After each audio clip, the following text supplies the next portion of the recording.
एक दिन राजा ने अपने दरबार में सभी ब्राह्मणों को बुलाया और कहा, मैं एक बड़ी परीक्षा लेना चाहता हूँ। जो भी इस परीक्षा में सफल होगा उसे बड़ा इनाम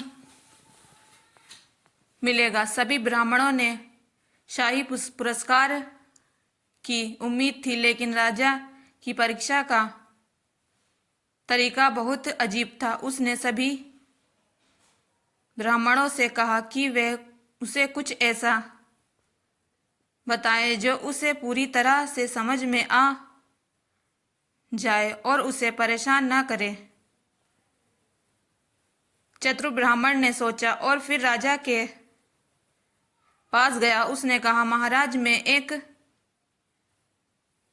ऐसी कहानी बताऊंगा जो आपको समझने में बल्कि मुश्किल नहीं होगी और ना ही आप परेशान होंगे। ब्राह्मण ने राजा को एक साधारण कहानी सुनाई जिसमें कोई जटिलता नहीं थी।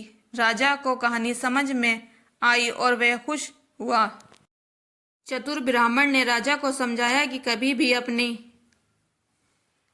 ताकत का गलत इस्तेमाल नहीं करना चाहिए और समझदारी से निर्णय लेना चाहिए। राजा ने ब्राह्मण की बातों को सुना और महसूस किया कि वे अपनी आलसी के कारण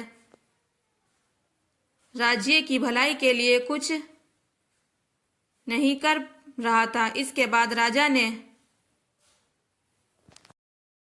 अपनी आदत बदल दी और अपने राज्य का सही तरीके से संचालन करना शुरू किया। मूल्य शिक्षा ये कहानी हमें सिखाती है कि आलस और मूर्खता से कोई भी अच्छा काम नहीं हो सकता। सच्ची समझदारी तब आती है जब हम अपने फैसलों में सोच समझ कर कार्य करते। दोस्तों, हमारे चैनल को सब्सक्राइब कीजिए।